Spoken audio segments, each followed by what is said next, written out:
사랑하는 도반님들, 오늘도 이렇게 함께할 수 있어 감사합니다. 잠시 눈을 감고 깊게 호흡해 보십시오. 들숨과 날숨 사이에서 마음을 가다듬어 보시기 바랍니다. 오늘 이 시간 우리는 부모의 마음에 대해 이야기하려 합니다. 자식을 향한 그 깊고 넓은 마음 말입니다. 혹시 이런 고민을 해보신 적 있으신가요? 자식에게 무슨 말을 해줘야 할까? 어떤 말이 이 아이의 인생에 도움이 될까? 잔소리는 하고 싶지 않은데 그렇다고 아무 말도 하지 않으면 불안한 마음. 자식이 학교에서 돌아올 때, 밥상 앞에 앉을 때, 잠자리에 들 때, 무슨 말을 건네야 할지 막막하신 분들이 정말 많습니다. 요즘 세상은 참으로 빠르게 변합니다. 아이들은 스마트폰을 보고 부모는 그 모습이 걱정됩니다. 성적 이야기를 하면 아이는 고개를 돌리고 친구 관계를 물으면 귀찮아합니다. 그래서 부모는 더 조심스러워집니다. 혹시 내가 한 말이 상처가 되지는 않을까? 혹시 내가 잘못 말해서 아이와의 관계가 멀어지지는 않을까? 이런 두려움 속에서 많은 부모님들이 침묵을 선택합니다. 하지만 그 침묵 속에서 후회가 쌓입니다. 아, 그때 이 말을 해줬어야 했는데. 아, 그때 저 말을 하지 말았어야 했는데. 부처님께서는 말씀하셨습니다. 말은 칼보다 날카로울 수 있고 약보다 달콤할 수 있다고. 올바른 말 한마디가 사람의 마음을 살리고 잘못된 말 한마디가 사람의 마음을 죽인다고 가르치셨습니다. 법구경에 이런 구절이 있습니다. 잘 다스려진 말은 최고의 보배이며 잘못 다스려진 말은 최악의 재앙이다. 그렇다면 우리는 자식에게 어떤 말을 해야 할까요? 어떤 말이 자식의 마음에 평안을 주고 어떤 말이 자식의 인생에 복을 쌓을까요? 오늘 이 시간 저는 여러분과 함께 불경 속 지혜를 나누려 합니다. 부처님께서 가르치신 자식을 향한 말씀의 힘에 대해 이야기하려 합니다. 제가 수행하며 만난 많은 부모님들의 이야기를 들어보면 공통된 고민이 있었습니다. 어느 어머니는 이렇게 말씀하셨습니다. 아들이 대학 입시를 준비하는데 매일 공부하라는 말밖에 할 수가 없다고. 그 말을 할 때마다 아이의 표정이 굳어지는 게 보이는데 다른 말이 떠오르지 않는다고. 또 어느 아버지는 이렇게 하소연하셨습니다. 딸아이와 대화를 하고 싶은데 무슨 말을 해야 할지 모르겠다고.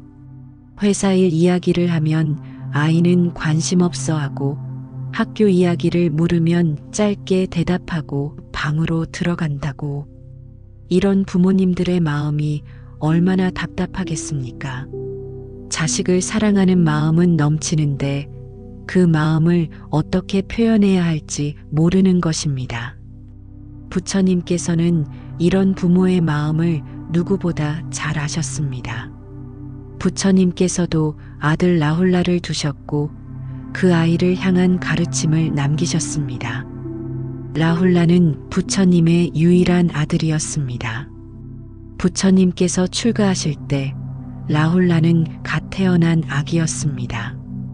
그 아이가 자라서 부처님을 찾아왔을 때 부처님께서는 무슨 말씀을 하셨을까요? 부처님께서는 라훌라에게 이렇게 말씀하셨습니다. 라훌라여, 진실만을 말하라. 거짓말은 내 마음을 더럽히고 진실은 내 마음을 맑게 한다. 거짓말을 하는 사람은 어떤 악한 일도 할 수 있지만 진실을 말하는 사람은 모든 선한 일을 이룰 수 있다.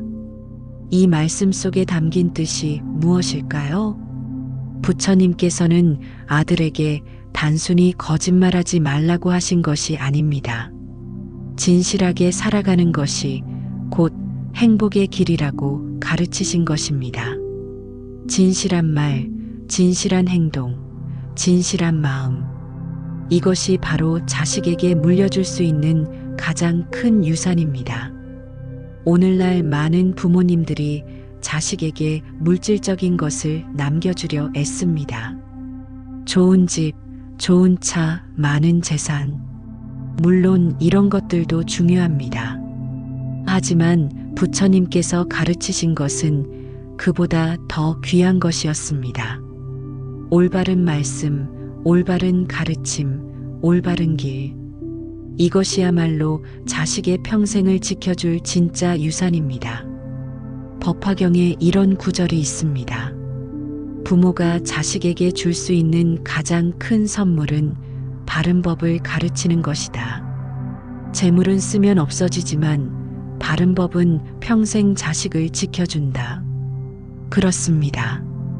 우리가 자식에게 매일 하는 말, 그 말 속에 어떤 법이 담겨 있느냐가 중요합니다.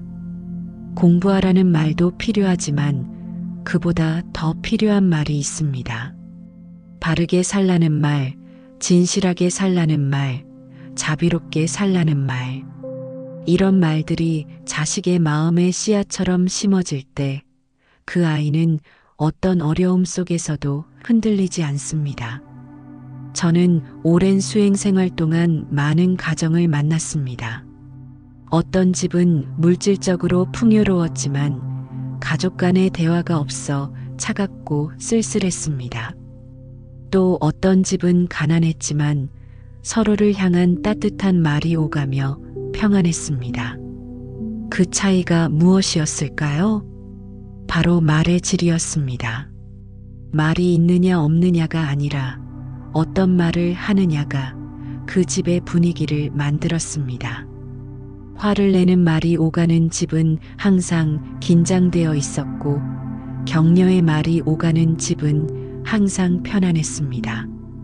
비난의 말이 오가는 집은 서로 멀어졌고 이해의 말이 오가는 집은 서로 가까워졌습니다. 부처님께서 말씀하신 대로 말은 업을 짓습니다. 좋은 말은 좋은 업을 짓고 나쁜 말은 나쁜 업을 짓습니다. 그리고 그 업은 반드시 돌아옵니다. 자식에게 좋은 말을 하면 자식도 부모에게 좋은 말을 하게 됩니다. 자식에게 나쁜 말을 하면 자식도 부모에게 나쁜 말을 하게 됩니다. 이것이 인과의 법칙입니다. 그렇다면 우리는 구체적으로 어떤 말을 해야 할까요? 아침에 일어나서 밥을 먹으면서 잠자리에 들 때 어떤 말 한마디가 자식의 하루를 바꾸고 나아가 인생을 바꿀 수 있을까요? 오늘 이 시간 저는 부처님의 가르침에 근거하여 5가지 말씀을 나누려 합니다. 매일 하루에 한 번씩 이 말들을 자식에게 건네보십시오. 처음에는 어색할 수 있습니다. 자식도 낯설어 할 수 있습니다. 하지만 계속하다 보면 그 말이 습관이 되고 그 습관이 관계를 바꾸고 그 관계가 인생을 바꿉니다. 부처님께서 가르치신 8정도 중에 정어가 있습니다. 바른 말을 하라는 가르침입니다. 정어란 무엇일까요? 거짓말을 하지 않고 이간질하지 않고 욕설하지 않고 꾸며서 말하지 않는 것. 그리고 진실하고 화합시키고 부드럽고 의미 있는 말을 하는 것입니다. 이것이 바로 우리가 자식에게 해야 할 말의 기준입니다. 자, 그럼 이제 본격적으로 시작하겠습니다. 깊게 호흡하시고 마음을 열어주십시오. 오늘 이 말씀들이 여러분의 마음에 깊이 새겨지고 여러분의 가정에 평화를 가져다 주기를 간절히 기원합니다. 부처님의 지혜가 여러분과 함께하기를 바랍니다. 첫 번째로 자식에게 이렇게 말해 주십시오. 너는 소중한 존재다. 너는 그 자체로 귀한 사람이다. 이 말이 왜 중요할까요? 요즘 많은 아이들이 자신의 존재 가치를 의심하며 살아갑니다. 성적이 좋아야 인정받고, 외모가 뛰어나야 사랑받고, 무언가를 잘해야 가치 있다고 생각합니다. 조건부 사랑 속에서 자라는 아이들은 항상 불안합니다. 내가 이번 시험을 망치면 부모님이 실망하실까? 내가 친구들만큼 예쁘지 않으면 사랑받지 못할까? 내가 실수하면 버림받을까? 이런 두려움 속에서 사는 아이들이 너무나 많습니다. 부처님께서는 화엄경에서 이렇게 말씀하셨습니다. 일체 중생은 모두 열애의 지혜와 덕상을 갖추고 있으나 망상과 집착으로 인해 그것을 깨닫지 못할 뿐이다. 이 말씀의 뜻이 무엇입니까? 모든 사람은 태어날 때부터 부처의 성품을 지니고 있다는 것입니다. 성적이 좋든 나쁘든, 외모가 뛰어나든 그렇지 않든, 무엇을 이루었든 이루지 못했든 그 존재 자체로 이미 완전하고 귀하다는 뜻입니다. 하지만 많은 부모들이 이 진리를 잊고 살아갑니다. 아이가 시험에서 좋은 점수를 받으면 칭찬하고 나쁜 점수를 받으면 실망합니다. 아이가 상을 타면 자랑스러워하고 실패하면 한숨을 쉽니다. 이것은 조건부 사랑입니다. 내가 무언가를 해냈을 때만 너를 사랑한다는 메시지입니다. 하지만 부처님께서 가르치신 사랑은 다릅니다. 무조건적 자비입니다. 내가 무엇을 하든, 무엇을 이루든, 무엇이 되든 너는 그 자체로 소중하다는 사랑입니다. 자애경에 이런 구절이 있습니다. 어머니가 목숨을 걸고 외아들을 보호하듯 모든 중생을 향해 무한한 자애의 마음을 일으켜라. 어머니의 사랑이 왜 위대합니까? 조건이 없기 때문입니다. 아기가 울어도 밤잠을 설쳐도 아무것도 해주지 못해도 어머니는 그 아이를 사랑합니다. 그 존재만으로 사랑받을 자격이 충분하기 때문입니다. 우리도 자식에게 그런 사랑을 보여줘야 합니다. 내가 1등을 하든 꼴등을 하든, 내가 성공하든 실패하든 너는 나에게 가장 소중한 존재다. 이 메시지를 매일 전해 주십시오. 아침에 학교 가기 전에 이렇게 말해 보십시오. 오늘 하루도 힘들겠지만 너는 그 자체로 소중한 사람이야. 그 사실을 잊지 마. 저녁에 집에 돌아왔을 때 이렇게 말해 보십시오.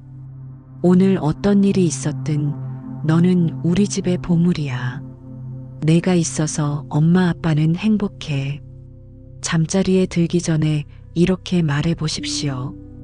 내일 어떤 일이 기다리고 있든 너는 사랑받을 자격이 있는 사람이야. 편히 자거라. 처음에는 이런 말들이 쑥스럽고 어색할 수 있습니다. 자식도 갑자기 왜 이러냐며 이상하게 볼 수 있습니다. 하지만 계속하십시오. 매일 반복하십시오.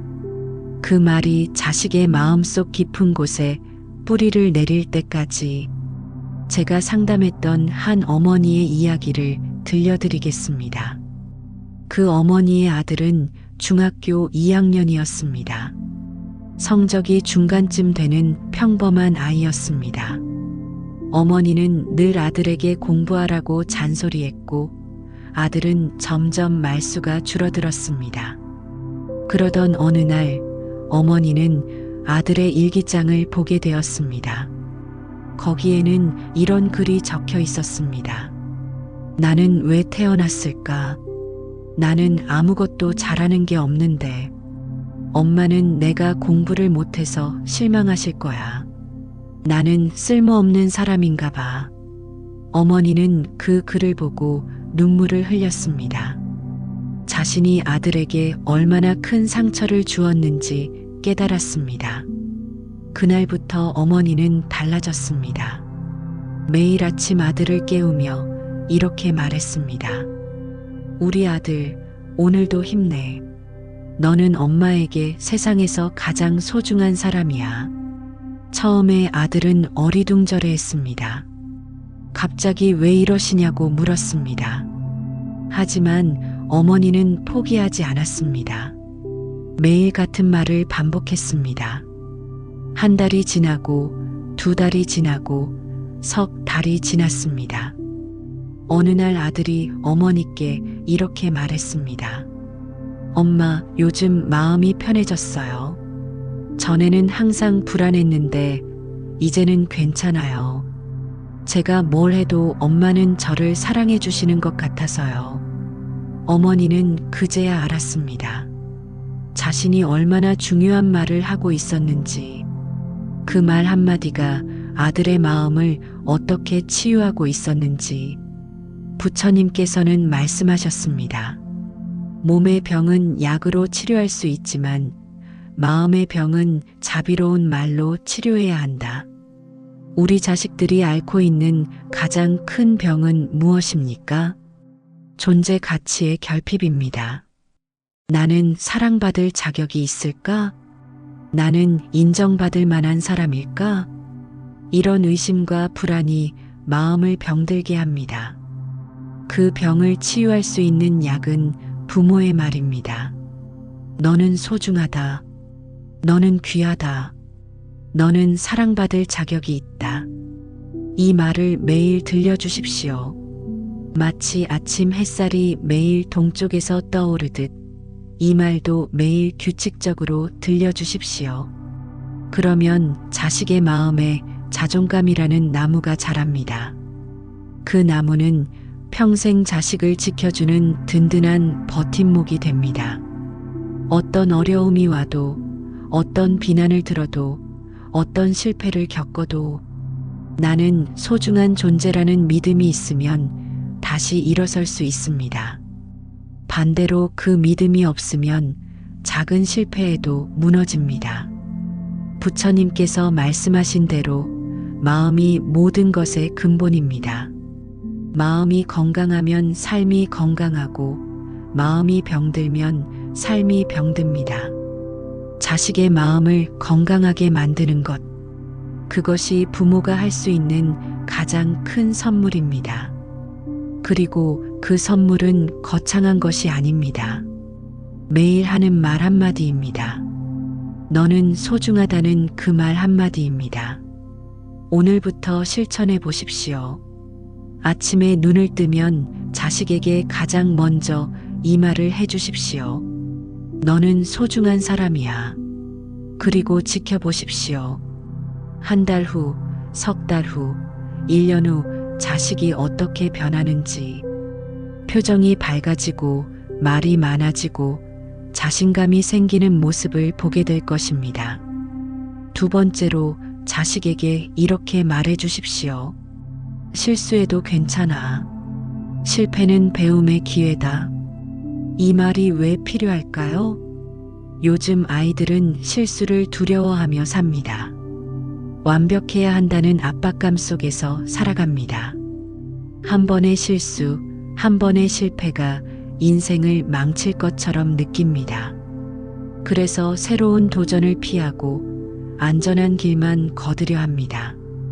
부처님께서는 어떻게 가르치셨습니까?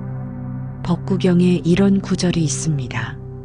현명한 사람은 실수에서 배우고 어리석은 사람은 실수를 숨긴다. 실수는 부끄러운 것이 아니라 배움의 기회다. 부처님께서도 깨달음을 얻기까지 수많은 시행착오를 겪으셨습니다. 고행을 통해 깨달음을 얻으려 했지만 그것은 잘못된 길이었습니다. 몸을 극도로 학대했지만 깨달음은 오지 않았습니다. 그래서 부처님께서는 중도의 길을 찾으셨습니다. 극단적 고행도 아니고 극단적 쾌락도 아닌 중간의 길. 부처님께서도 시행착오를 통해 배우셨습니다. 실패를 두려워하지 않으셨습니다. 그래서 마침내 보리수 아래에서 깨달음을 얻으실 수 있었습니다. 우리 자식들에게도 이런 여유를 주어야 합니다. 실수해도 괜찮다고, 실패해도 괜찮다고, 그 과정에서 배우면 된다고. 하지만 많은 부모들이 자식의 실수를 용납하지 못합니다. 시험에서 틀린 문제가 있으면 왜 틀렸냐고 따지고, 운동을 하다 넘어지면 왜 조심하지 않았냐고 나무라고, 친구와 싸우면 왜 잘 지내지 못했냐고 화를 냅니다. 이런 반응이 반복되면 아이는 어떻게 될까요? 실수를 두려워하게 됩니다. 새로운 시도를 피하게 됩니다. 안전한 것만 하려고 합니다. 그리고 점점 소극적인 사람이 됩니다. 반대로 실수를 허용하는 분위기에서 자란 아이는 어떻게 될까요? 적극적으로 도전합니다. 실패해도 다시 일어섭니다. 새로운 것을 배우는 것을 즐깁니다. 이것이 바로 부처님께서 가르치신 정진의 자세입니다. 팔정도 중에 정정진이 있습니다. 바르게 노력하라는 가르침입니다. 정정진이란 무엇입니까? 포기하지 않는 것입니다. 실패해도 다시 일어서는 것입니다. 한 번에 완벽하게 하려고 하지 않고 조금씩 나아가는 것입니다. 우리가 자식에게 가르쳐야 할 것이 바로 이것입니다. 인생은 완벽을 추구하는 것이 아니라 성장을 추구하는 것이다. 한 번에 정상에 오르는 것이 아니라 한 걸음씩 올라가는 것이다. 매일 조금씩 나아지면 된다. 그러니 실수를 두려워하지 말라. 이 메시지를 매일 전해 주십시오. 자식이 시험을 망쳤을 때 이렇게 말해 주십시오. 괜찮아. 이번에 틀린 것을 다음에는 맞히면 돼. 실수는 다음에 더 잘하기 위한 연습이야. 자식이 운동하다 넘어졌을 때 이렇게 말해 주십시오. 다치지 않았니? 괜찮아. 넘어지면서 균형 잡는 법을 배우는 거야. 다음에는 더 잘할 수 있을 거야. 자식이 친구와 다퉜을 때 이렇게 말해 주십시오. 사람 사이에는 그럴 수도 있어. 이번 일로 관계를 더 잘 이해하게 됐을 거야. 다음에는 더 지혜롭게 대처할 수 있을 거야. 이렇게 말해주면 자식은 무엇을 배울까요? 실수가 끝이 아니라 시작이라는 것을, 실패가 좌절이 아니라 성장의 기회라는 것을, 완벽하지 않아도 괜찮다는 것을, 조금씩 나아가면 된다는 것을. 이런 마음가짐을 가진 아이는 평생 배우고 성장합니다. 반대로 실수를 두려워하는 아이는 어느 순간 성장을 멈춥니다. 부처님께서 말씀하신 대로 두려움이야말로 가장 큰 장애물입니다. 두려움이 있으면 앞으로 나아갈 수 없습니다. 두려움이 없으면 어디든 갈 수 있습니다. 자식에게서 두려움을 없애주십시오. 실수해도 괜찮다고, 실패해도 괜찮다고, 그렇게 배우면서 성장하는 것이 인생이라고, 이 말을 매일 들려주십시오. 그러면 자식은 담대한 사람으로 자랍니다. 어떤 어려움도 두려워하지 않는 사람, 어떤 도전도 피하지 않는 사람, 그런 사람으로 자라게 됩니다. 이것이야말로 부모가 줄 수 있는 가장 큰 선물입니다. 세 번째로 자식에게 이렇게 말해 주십시오. 내 마음을 들여다봐라. 내 안에 답이 있다. 이 말이 왜 중요할까요? 요즘 아이들은 너무 많은 외부의 목소리를 듣고 살아갑니다. 선생님의 목소리, 친구들의 목소리, 인터넷의 목소리, SNS의 목소리. 모두가 이렇게 살아야 한다고, 저렇게 해야 한다고 말합니다. 그 많은 목소리 속에서 정작 자신의 목소리는 들리지 않습니다. 나는 정말 무엇을 원하는가? 나는 정말 어떤 사람인가? 나는 정말 무엇을 좋아하는가? 이런 질문에 답하지 못하는 아이들이 너무 많습니다. 부처님께서는 법구경에서 이렇게 말씀하셨습니다. 자기 자신이야말로 가장 믿을 만한 스승이다. 어떤 현명한 사람도 자기 자신만큼 자신을 잘 가르칠 수는 없다. 이 말씀이 무슨 뜻입니까? 진정한 지혜는 밖에서 오는 것이 아니라 안에서 나온다는 것입니다. 다른 사람의 조언도 중요하지만 가장 중요한 것은 자신의 마음을 아는 것입니다. 자신의 마음을 알면 올바른 길이 보입니다. 자신의 마음을 모르면 다른 사람의 길을 따라가다가 길을 잃습니다. 부처님께서 깨달음을 얻으신 후 첫 번째로 하신 말씀이 무엇이었습니까? 기이하도다, 기이하도다.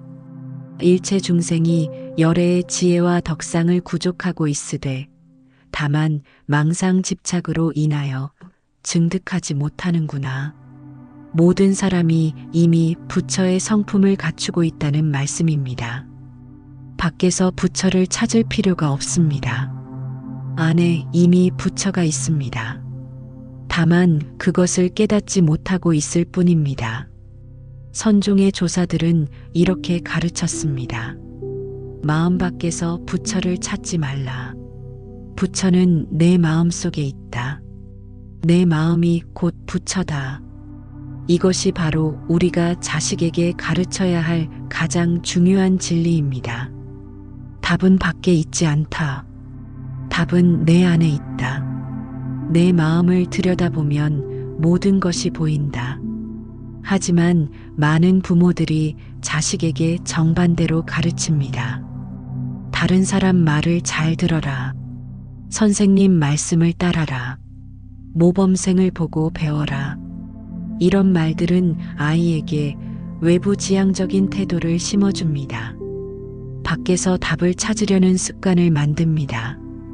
그러면 아이는 평생 다른 사람의 기준으로 살아갑니다. 다른 사람이 좋다고 하는 대학에 가고, 다른 사람이 좋다고 하는 직업을 선택하고, 다른 사람이 좋다고 하는 사람과 결혼합니다. 그리고 어느 날 이렇게 묻습니다. 나는 왜 행복하지 않을까? 나는 뭘 위해 이렇게 살아왔을까? 이것이 바로 자신의 마음을 모르고 살아온 결과입니다. 반대로 자신의 마음을 아는 사람은 어떻습니까? 다른 사람이 뭐라고 하든 자신의 길을 갑니다. 다른 사람의 기준이 아니라 자신의 기준으로 살아갑니다. 그래서 행복합니다. 비록 남들이 보기에 초라해 보여도 자신은 만족합니다.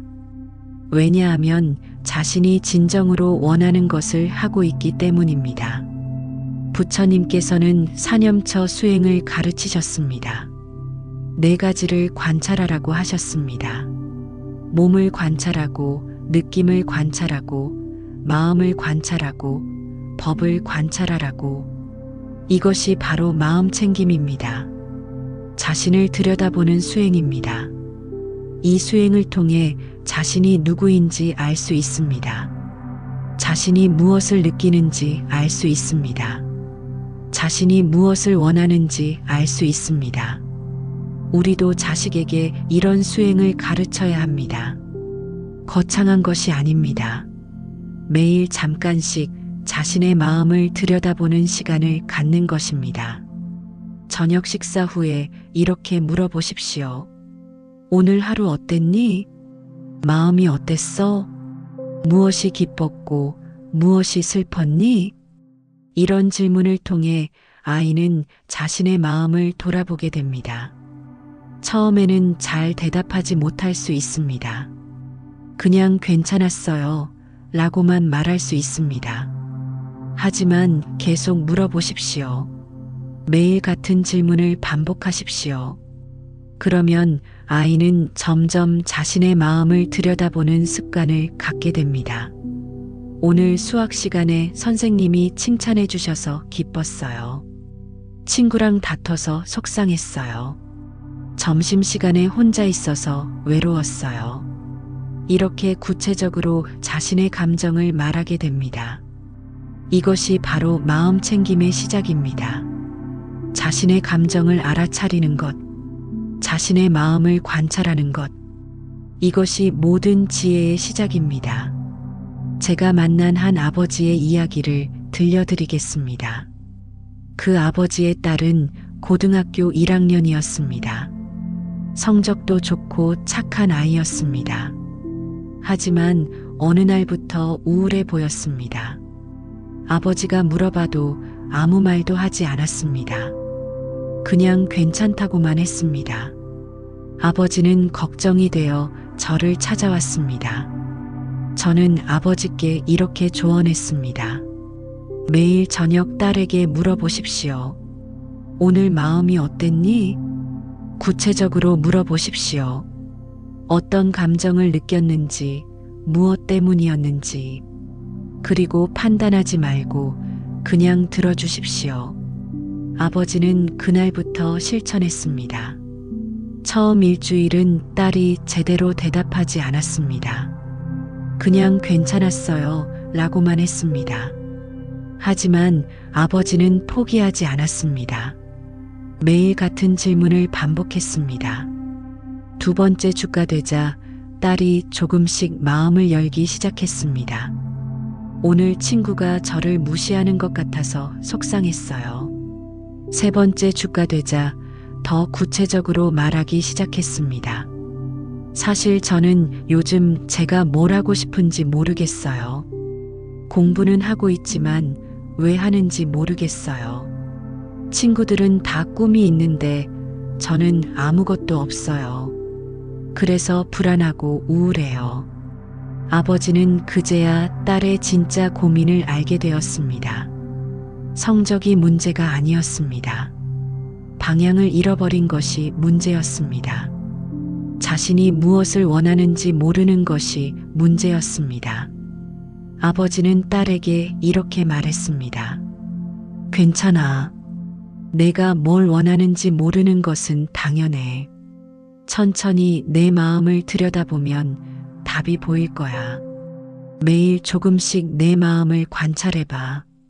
무엇을 할 때 기쁜지, 무엇을 할 때 즐거운지. 그러면 점점 내가 진정으로 원하는 것이 보일 거야. 딸은 그 말을 듣고 안심했습니다. 답을 빨리 찾아야 한다는 압박감에서 벗어났습니다. 천천히 자신을 알아가면 된다는 것을 깨달았습니다. 그 후 딸은 매일 일기를 쓰기 시작했습니다. 자신의 감정을 기록했습니다. 무엇을 할 때 행복한지, 무엇을 할 때 힘든지. 그렇게 6개월이 지났습니다. 딸은 자신이 사람들을 돕는 일에 보람을 느낀다는 것을 알게 되었습니다. 그래서 사회복지를 공부하기로 결심했습니다. 아버지는 저에게 이렇게 말씀하셨습니다. 제가 딸에게 해준 것이 뭡니까? 그냥 매일 마음이 어떠냐고 물어본 것 뿐인데, 그것만으로 딸이 스스로 답을 찾았습니다. 저는 아버지께 말씀드렸습니다. 그것이 바로 부처님께서 가르치신 방법입니다. 답을 주는 것이 아니라 스스로 답을 찾도록 돕는 것입니다. 부처님께서도 제자들에게 답을 주지 않으셨습니다. 질문을 통해 스스로 깨닫도록 하셨습니다. 어느 날 한 제자가 물었습니다. 세상은 영원한가요? 아니면 끝이 있나요? 부처님께서는 대답하지 않으셨습니다. 대신 이렇게 물으셨습니다. 내가 화살에 맞았다고 하자. 그 화살이 어디서 날아왔는지, 누가 쏘았는지 알기 전까지 화살을 뽑지 않겠다면 어떻게 되겠는가? 제자는 깨달았습니다. 중요한 것은 형이상학적 질문이 아니라 지금 여기서 고통을 해결하는 것이라고. 부처님께서는 이렇게 제자들이 스스로 깨닫도록 이끄셨습니다. 우리도 자식에게 그렇게 해야 합니다. 답을 주는 것이 아니라 스스로 답을 찾도록 돕는 것입니다. 그러기 위해서는 자식이 자신의 마음을 들여다보도록 해야 합니다. 네 번째로 자식에게 이렇게 말해 주십시오. 다른 사람과 비교하지 마라. 내 길은 내가 만드는 거야. 이 말이 왜 필요할까요? 요즘 아이들은 끊임없이 비교당하며 살아갑니다. 학교에서는 성적으로 비교되고, 집에서는 다른 집 아이와 비교되고, SNS에서는 또래 친구들과 비교됩니다. 누구는 명문대에 갔고, 누구는 좋은 직장에 들어갔고, 누구는 예쁘고 잘생겼습니다. 이런 비교 속에서 아이들은 항상 열등감을 느낍니다. 나는 왜 이 모양일까? 나는 왜 남들만큼 못할까? 이런 생각에 괴로워합니다. 부처님께서는 어떻게 가르치셨습니까? 자바암경에 이런 구절이 있습니다. 다른 사람과 자신을 비교하지 말라. 각자의 업은 다르고 각자의 길은 다르다. 씨앗이 다르면 열매도 다른 법이다. 이 말씀이 무슨 뜻입니까? 모든 사람은 서로 다른 인연과 업을 가지고 태어났다는 것입니다. 누구는 빨리 피는 꽃이고 누구는 늦게 피는 꽃입니다. 누구는 장미이고 누구는 연꽃입니다. 장미가 연꽃을 부러워할 필요가 없습니다. 연꽃이 장미를 부러워할 필요도 없습니다. 각자가 자신의 아름다움을 가지고 있습니다. 각자가 자신의 때에 피어납니다. 하지만 세상은 아이들을 하나의 기준으로 줄 세웁니다.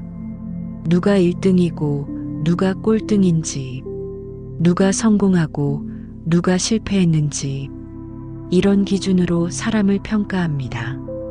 그 속에서 아이들은 자신의 고유한 가치를 잃어버립니다. 남들과 같아지려고 애쓰고 남들보다 앞서려고 애씁니다. 그러다가 정작 자신이 누구인지, 자신이 무엇을 원하는지 잊어버립니다. 부처님께서 말씀하신 대로 이것이야말로 가장 큰 고통입니다. 자기 자신을 잃어버리는 것, 자기 자신의 길을 잃어버리는 것. 우리는 자식에게 이렇게 가르쳐야 합니다. 남과 비교하지 말라고. 내 길은 내가 만드는 것이라고. 남들이 가는 길이 아니라 내가 가고 싶은 길을 가라고. 매일 이렇게 말해 주십시오. 다른 친구들이 뭘 하든 그건 그들의 길이야. 너는 내 길을 가면 돼. 남들보다 빨라도 좋고 늦어도 좋아. 중요한 것은 내가 내 길을 걷고 있느냐야. 이 말을 들은 아이는 어떻게 될까요? 비교의 굴레에서 벗어납니다. 남을 부러워하는 대신 자신을 돌아봅니다. 남을 따라가는 대신 자신의 길을 찾습니다. 그리고 진정으로 행복해집니다. 부처님께서는 연꽃의 비유를 자주 사용하셨습니다. 연꽃은 진흙 속에서 피어납니다. 맑은 물이 아니라 더러운 진흙 속에서 말입니다. 하지만 연꽃은 진흙을 부끄러워하지 않습니다. 오히려 진흙을 자양분 삼아 아름답게 피어납니다. 우리 자식들도 마찬가지입니다. 완벽한 환경에서 자라는 것이 중요한 게 아닙니다. 자신이 처한 환경에서 최선을 다하는 것이 중요합니다. 남들과 비교하며 내 환경을 한탄하는 대신 내가 가진 것으로 최선을 다하는 것, 이것이 바로 연꽃의 지혜입니다. 제가 만난 한 어머니의 이야기를 들려드리겠습니다. 그 어머니의 아들은 공부를 잘하지 못했습니다. 반에서 항상 중하위권이었습니다. 어머니는 아들이 다른 친구들과 비교되는 것이 마음 아팠습니다.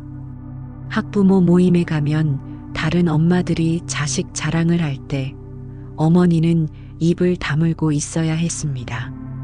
집에 돌아오면 아들에게 이렇게 말하곤 했습니다. 너는 왜 민수처럼 공부를 못하니? 은지는 학원도 너보다 적게 다니는데 성적이 더 좋던데? 이런 말을 들을 때마다 아들의 표정은 어두워졌습니다. 그러던 어느 날 아들이 그림 대회에서 상을 받았습니다. 학교 전체에서 딱 3명만 받는 상이었습니다. 어머니는 깜짝 놀랐습니다. 아들이 그림을 그렇게 잘 그릴 줄 몰랐습니다. 선생님이 말씀하셨습니다. 이 아이는 예술적 감각이 뛰어납니다. 수학이나 영어보다 미술이나 디자인 쪽으로 진로를 생각해 보시는 게 어떨까요? 그날 어머니는 깨달았습니다. 자신이 아들을 남들의 기준으로만 평가하고 있었다는 것을, 아들에게는 아들만의 재능이 있는데 그것을 보지 못하고 있었다는 것을. 어머니는 그날부터 달라졌습니다. 아들에게 더 이상 다른 아이들과 비교하는 말을 하지 않았습니다. 대신 이렇게 말했습니다. 너는 내 길을 가면 돼. 남들이 공부를 잘해도 그건 그들의 길이야. 너는 그림을 그릴 때 가장 행복해 보여. 그게 바로 내 길이야. 아들은 그 말을 듣고 환하게 웃었습니다. 처음으로 자신이 인정받는다고 느꼈습니다. 비교당하지 않고 있는 그대로 받아들여진다고 느꼈습니다. 그 후 아들은 미술에 더욱 집중했습니다. 지금은 대학에서 디자인을 전공하며 행복하게 살고 있습니다. 어머니는 저에게 이렇게 말씀하셨습니다. 제가 만약 계속 아들을 다른 아이들과 비교했다면 어땠을까요? 아들은 평생 자신이 부족하다고 생각하며 살았겠죠. 자신의 재능을 발견하지 못한 채 말입니다. 저는 어머니께 말씀드렸습니다. 그렇습니다. 비교는 자식의 가능성을 죽입니다. 인정은 자식의 가능성을 살립니다. 부처님께서 말씀하신 대로 모든 중생은 부처가 될 씨앗을 가지고 있습니다. 하지만 그 씨앗이 자라는 방식은 모두 다릅니다. 어떤 씨앗은 빨리 자라고 어떤 씨앗은 천천히 자랍니다. 어떤 씨앗은 큰 나무가 되고 어떤 씨앗은 작은 꽃이 됩니다. 중요한 것은 각자의 씨앗이 자신의 방식대로 자라도록 하는 것입니다. 비교는 그 성장을 방해합니다. 남의 씨앗과 비교하면서 왜 나는 저렇게 되지 못하냐고 한탄하면 정작 자신의 씨앗은 제대로 돌보지 못합니다. 우리는 자식에게 매일 이렇게 말해줘야 합니다. 너는 내 씨앗을 키우면 돼. 다른 사람의 씨앗과 비교하지 마. 내 씨앗이 자라는 속도와 방향을 믿어. 그러면 언젠가 아름다운 꽃이 피고 훌륭한 나무가 될 거야. 이 말을 매일 들은 아이는 자신감을 갖습니다. 남을 부러워하는 대신 자신을 믿습니다. 남의 길을 따라가는 대신 자신의 길을 만듭니다. 그리고 그 길 위에서 진정한 행복을 찾습니다. 5번째로 자식에게 이렇게 말해 주십시오. 감사하며 살아라. 작은 것에도 고마움을 느껴라. 이 말이 왜 중요할까요?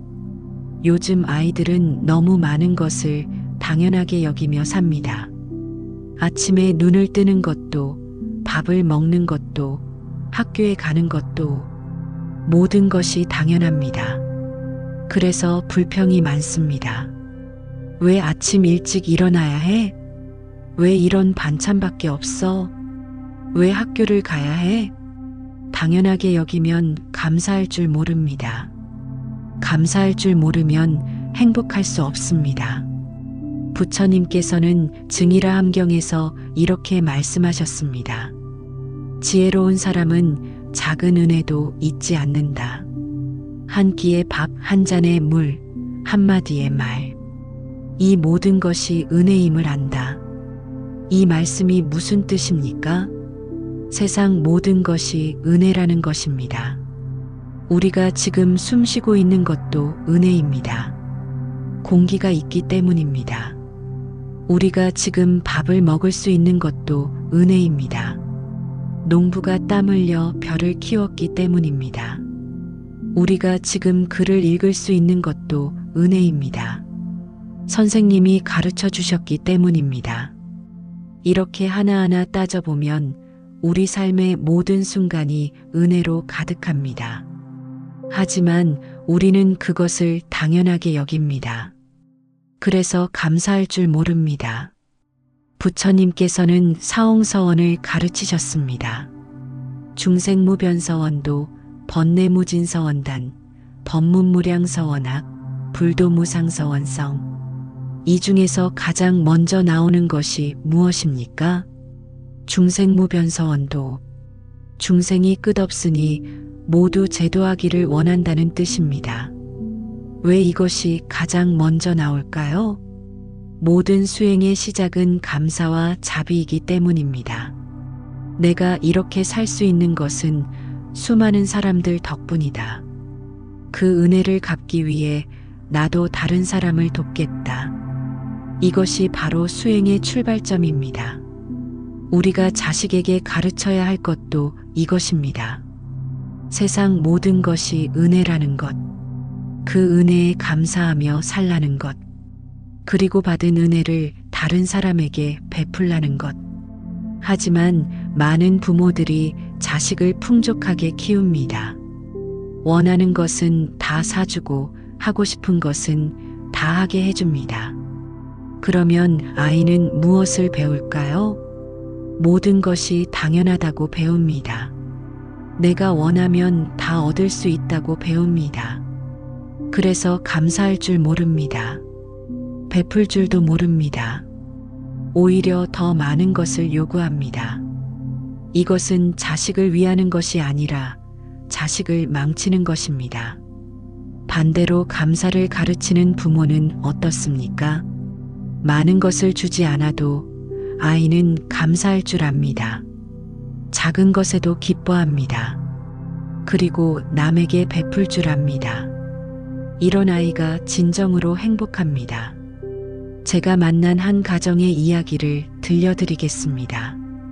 그 집은 경제적으로 넉넉하지 않았습니다. 아버지는 작은 식당을 운영하고 어머니는 파트타임으로 일했습니다. 두 딸은 친구들처럼 비싼 옷을 입거나 좋은 가방을 가질 수 없었습니다. 하지만 그 집에는 특별한 규칙이 있었습니다. 매일 저녁 식사 전에 가족이 둘러앉아 감사 나누기를 했습니다. 오늘 하루 감사한 것 3가지를 말하는 것이었습니다. 아버지는 이렇게 말했습니다. 오늘도 식당에 손님이 찾아와 주셔서 감사합니다. 건강하게 일할 수 있어서 감사합니다. 가족이 함께 밥을 먹을 수 있어서 감사합니다. 어머니는 이렇게 말했습니다. 오늘 직장에서 동료가 도와줘서 감사합니다. 버스 기사님이 친절하셔서 감사합니다. 저녁에 온 가족이 건강한 모습으로 만나서 감사합니다. 큰딸은 이렇게 말했습니다. 오늘 선생님이 칭찬해 주셔서 감사합니다. 친구가 점심을 같이 먹자고 해서 감사합니다. 따뜻한 집이 있어서 감사합니다. 작은 딸은 이렇게 말했습니다. 오늘 날씨가 맑아서 감사합니다. 맛있는 저녁을 먹을 수 있어서 감사합니다. 사랑하는 가족이 있어서 감사합니다. 이런 시간을 매일 가진 그 가족은 어떻게 되었을까요? 비록 많은 것을 가지지 못했지만 항상 행복했습니다. 작은 것에도 감사할 줄 알았기 때문입니다. 남들과 비교하지 않았기 때문입니다. 자신들이 가진 것에 집중했기 때문입니다. 그 두 딸은 자라서 어떻게 되었을까요? 큰 딸은 사회복지사가 되어 어려운 사람들을 돕고 있습니다. 작은 딸은 초등학교 선생님이 되어 아이들을 가르치고 있습니다. 둘 다 돈을 많이 버는 직업은 아닙니다. 하지만 둘 다 자신의 일에 만족하며 행복하게 살고 있습니다. 왜냐하면 어렸을 때부터 감사하는 법을 배웠기 때문입니다. 받은 은혜를 갚는 것이 기쁨이라는 것을 배웠기 때문입니다. 어머니는 저에게 이렇게 말씀하셨습니다. 우리가 아이들에게 많은 것을 사주지는 못했습니다. 하지만 감사하는 마음을 가르쳤습니다. 그것이 아이들에게 가장 큰 유산이 되었습니다. 저는 어머니께 말씀드렸습니다. 그렇습니다. 물질은 언젠가 없어집니다. 하지만 감사하는 마음은 평생 갑니다. 그 마음이 아이들을 행복하게 만듭니다. 부처님께서는 우란분경에서 효도에 대해 말씀하셨습니다. 부모의 은혜는 하늘처럼 넓고 땅처럼 두텁다. 그 은혜를 갚기 위해서는 평생 노력해도 부족하다. 하지만 진정한 효도는 부모를 기쁘게 하는 것이 아니라 부모가 가르친 바른 길을 걷는 것이다. 이 말씀이 무슨 뜻입니까? 진정한 감사는 말로만 하는 것이 아니라는 것입니다. 행동으로 보여주는 것입니다. 부모가 고생해서 키워준 은혜를 안다면 그 은혜를 헛되이 하지 않도록 바르게 살아야 합니다. 우리도 자식에게 이렇게 가르쳐야 합니다. 감사는 말로만 하는 것이 아니라고, 행동으로 보여주는 것이라고, 내가 받은 은혜를 기억하고 그 은혜를 다른 사람에게 베풀라고 매일 이렇게 말해 주십시오. 오늘 하루 감사한 것이 무엇이니? 작은 것이라도 좋아. 하나씩 말해 보렴. 처음에는 아이가 대답하기 어려워할 수 있습니다. 당연하게 여겼던 것들을 감사거리로 인식하는 것이 낯설기 때문입니다. 하지만 계속 물어보십시오. 매일 같은 질문을 반복하십시오. 그러면 아이는 점점 감사할 줄 아는 사람이 됩니다. 아침에 일어나는 것도 감사, 밥을 먹는 것도 감사, 학교에 가는 것도 감사, 친구가 있는 것도 감사, 가족이 있는 것도 감사, 이렇게 모든 것에 감사하게 됩니다. 그리고 그런 아이는 평생 행복합니다. 왜냐하면 행복은 많이 가진 데 있지 않고 감사하는 마음에 있기 때문입니다.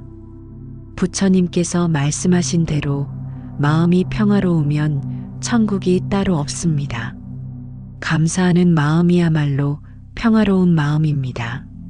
사랑하는 도반님들, 지금까지 우리는 자식에게 매일 해줘야 할 5가지 말씀을 함께 나누었습니다. 이제 이 말씀들을 어떻게 실천할 것인지 구체적으로 살펴보겠습니다. 부처님께서는 말씀하셨습니다. 100번 듣는 것보다 1번 실천하는 것이 낫다. 1000번 읽는 것보다 1번 행하는 것이 낫다. 지혜는 실천을 통해서만 진정한 힘이 됩니다. 그러니 오늘부터 바로 시작하십시오. 첫 번째 말씀, 너는 소중한 존재다. 이 말을 언제 어떻게 해줘야 할까요? 아침에 자식을 깨울 때 가장 먼저 이 말을 해주십시오. 눈을 뜨자마자 듣는 말은 하루 종일 마음에 남습니다. 좋은 아침, 오늘도 너를 볼 수 있어서 행복해. 내가 우리 집에 있어서 엄마 아빠는 참 감사해. 이런 말로 하루를 시작하십시오. 저녁에 자식이 집에 돌아왔을 때도 이 말을 해주십시오. 학교에서 힘든 일이 있었을 수도 있습니다. 친구들과 다퉜을 수도 있습니다. 시험을 망쳤을 수도 있습니다. 그럴 때일수록 더욱 이 말이 필요합니다. 오늘 힘들었지? 그래도 너는 여전히 우리의 보물이야. 무슨 일이 있었든 너는 그 자체로 소중한 사람이야. 이 말을 들은 자식은 위로받습니다. 세상이 자신을 인정하지 않아도 부모는 자신을 사랑한다는 것을 압니다. 그 확신이 자식을 강하게 만듭니다. 잠자리에 들기 전에도 이 말을 해주십시오. 하루를 마무리하며 듣는 말은 깊은 잠재의식에 새겨집니다. 오늘 하루도 수고했어. 잘 자. 너는 우리에게 가장 소중한 선물이야. 이런 말을 들으며 잠든 아이는 평안한 꿈을 꿉니다. 두 번째 말씀, 실수해도 괜찮아. 이 말은 자식이 실패했을 때 해주십시오. 시험을 망쳤을 때, 대회에서 떨어졌을 때, 무언가를 잘못했을 때, 그럴 때 부모가 어떤 반응을 보이느냐가 중요합니다. 화를 내거나 실망하는 대신 이렇게 말해 주십시오. 괜찮아. 실수는 누구나 하는 거야. 이번에 배운 것이 있으면 다음에는 더 잘할 수 있어. 중요한 건 포기하지 않는 거야. 그리고 부처님께서 말씀하신 중도의 지혜를 가르쳐 주십시오. 너무 자책할 필요도 없고 너무 대수롭지 않게 여길 필요도 없다고. 실수를 인정하고 거기서 배우고 다시 일어서면 된다고. 제가 아는 한 아버지는 아들이 시험을 망쳤을 때 이렇게 하셨습니다. 함께 앉아서 시험지를 살펴보며 물었습니다. 어떤 문제가 어려웠니? 왜 틀렸다고 생각하니? 다음에는 어떻게 하면 좋을까? 이렇게 함께 분석하고 대책을 세웠습니다. 아들은 처음에는 창피해했지만 아버지가 화내지 않자 마음을 열었습니다. 그리고 스스로 무엇을 잘못했는지 깨달았습니다. 다음 시험에서는 같은 실수를 하지 않았습니다. 이것이 바로 부처님께서 가르치신 방법입니다. 비난하지 않고 함께 원인을 살피고 해결책을 찾는 것. 이것이야말로 진정한 가르침입니다. 세 번째 말씀, 내 마음을 들여다봐라. 이 말은 매일 저녁 식사 후에 해주십시오. 가족이 함께 모여 있을 때 서로의 마음을 나누는 시간을 가지십시오. 오늘 하루 마음이 어땠니? 무엇이 기뻤고 무엇이 슬펐니? 지금 내 마음 상태는 어떠니? 이런 질문을 통해 자식이 자신의 마음을 들여다보도록 도우십시오. 처음에는 잘 대답하지 못할 수 있습니다. 그냥 괜찮았어요 라고만 할 수 있습니다. 하지만 포기하지 마십시오. 매일 같은 질문을 반복하십시오. 점차 자식은 자신의 감정을 인식하고 표현하는 법을 배웁니다. 그리고 부모는 판단하지 말고 그냥 들어주십시오. 그랬구나. 그때 화가 났구나. 그래서 속상했겠네. 그 마음 충분히 이해해. 이렇게 공감해주는 것만으로도 자식은 위로받습니다. 부처님께서는 말씀하셨습니다. 마음을 아는 것이 모든 지혜의 시작이다. 자식이 자신의 마음을 알게 하십시오. 그것이 평생 자식을 지켜줄 가장 큰 힘입니다. 네 번째 말씀, 다른 사람과 비교하지 마라. 이 말은 자식이 열등감을 느낄 때 해주십시오. 친구가 자신보다 성적이 좋다고 속상해할 때, 다른 집 아이가 자신보다 잘난 것 같다고 우울해할 때, SNS를 보며 남들이 행복해 보인다고 부러워할 때, 그럴 때 이렇게 말해 주십시오. 남들은 남들의 길이 있고 너는 내 길이 있어. 겉으로 보이는 것이 전부가 아니야.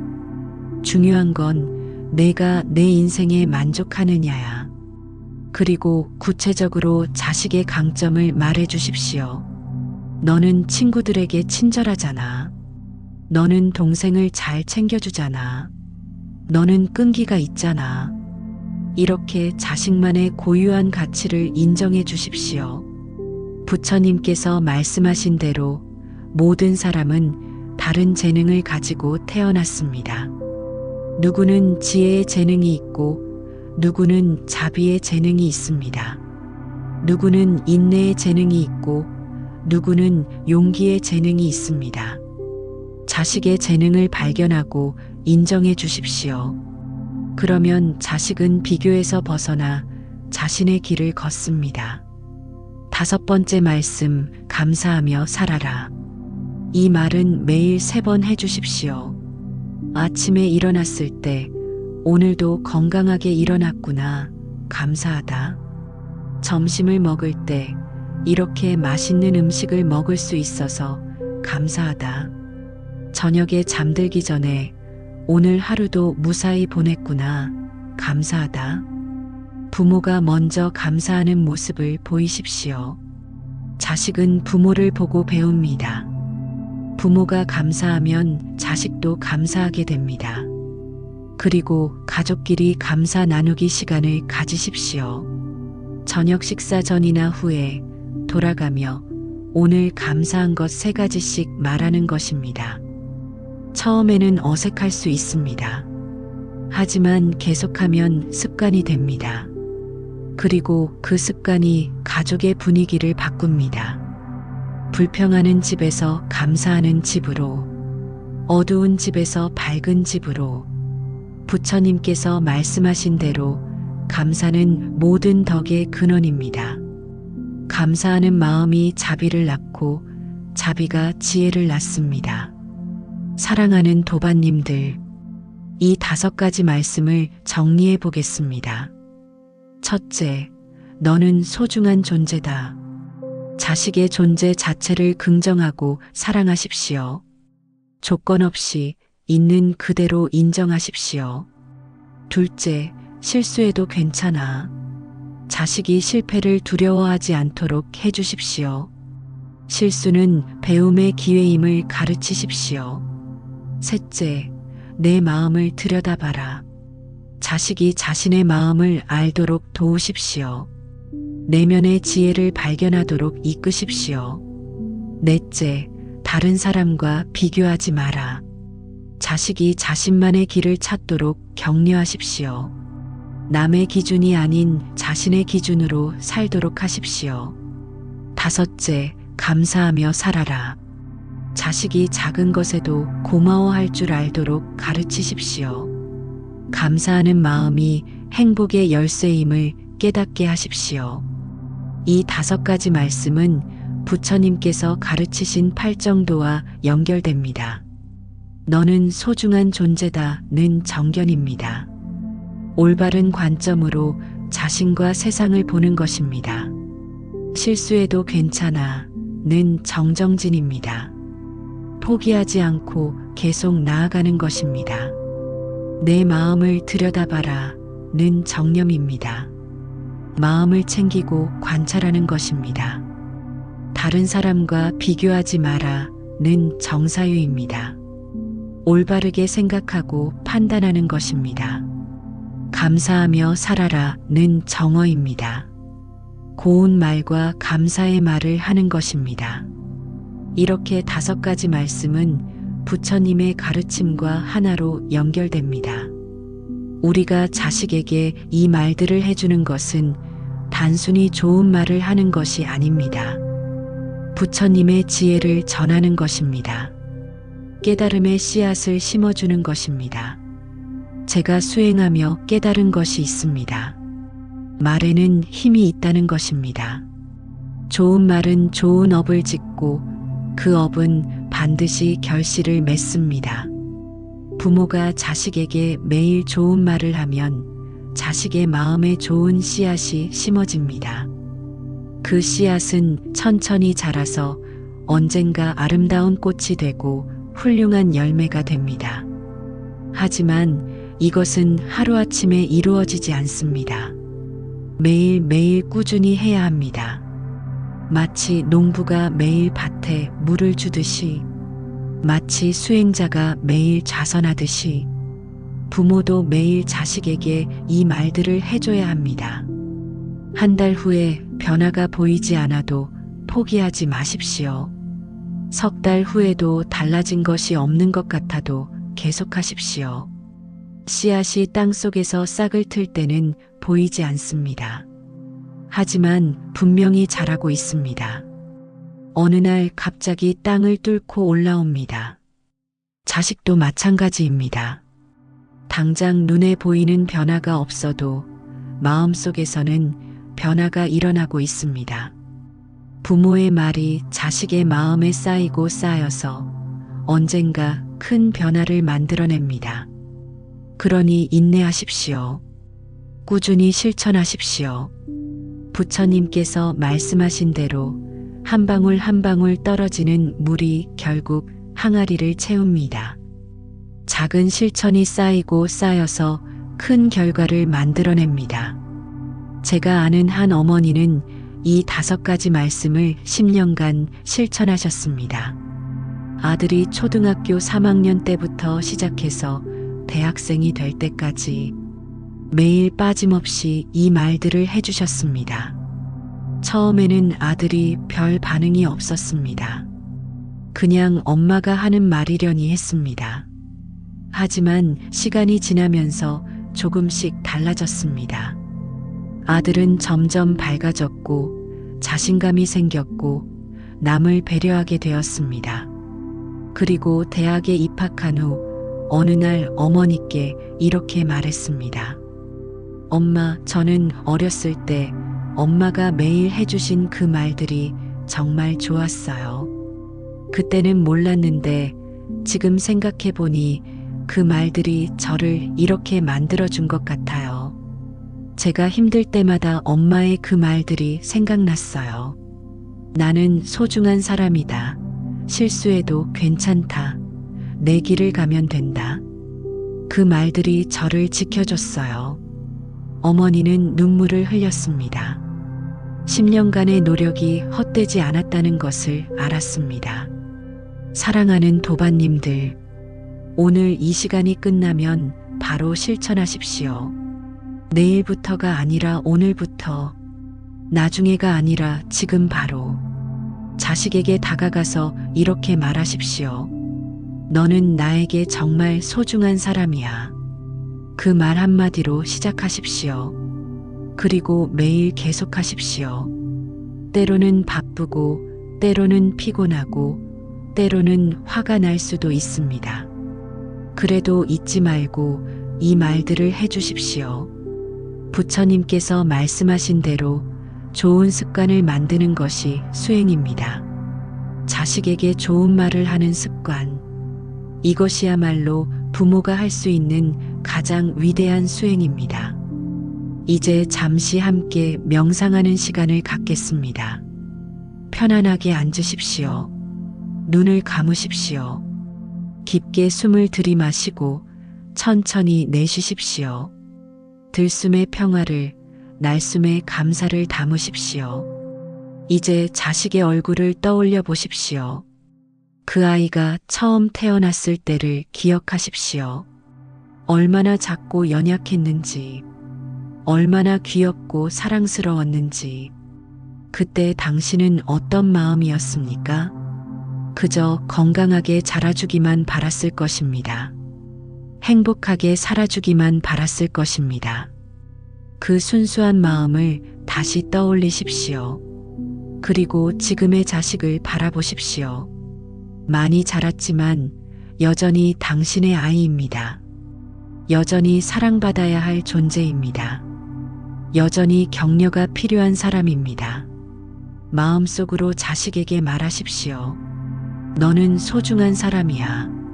실수해도 괜찮아. 내 마음을 들여다봐. 남과 비교하지 마. 감사하며 살아가렴. 이 말들을 마음으로 전하십시오. 그리고 다짐하십시오. 오늘부터 매일 이 말들을 해주겠다고. 어떤 상황에서도 자식을 사랑으로 대하겠다고. 부처님의 지혜로 자식을 키우겠다고. 깊게 숨을 들이마시고 천천히 내쉬십시오. 준비가 되면 천천히 눈을 뜨십시오. 사랑하는 도반님들, 오늘 이 시간 함께 해주셨던 여러분께 깊이 감사드립니다. 이 말씀들이 여러분의 가정에 평화를 가져다 주기를 바랍니다. 여러분과 여러분의 자식들이 행복하기를 기원합니다. 부처님의 자비가 여러분과 함께 하시기를. 부처님의 지혜가 여러분을 인도하시기를. 오늘 하루도 감사하며 살아가십시오. 자식에게 사랑을 전하십시오.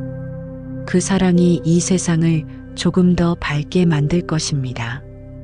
부처님께 귀의하며 법에 귀의하며 승가에 귀의합니다. 나무아미타불 관세음보살.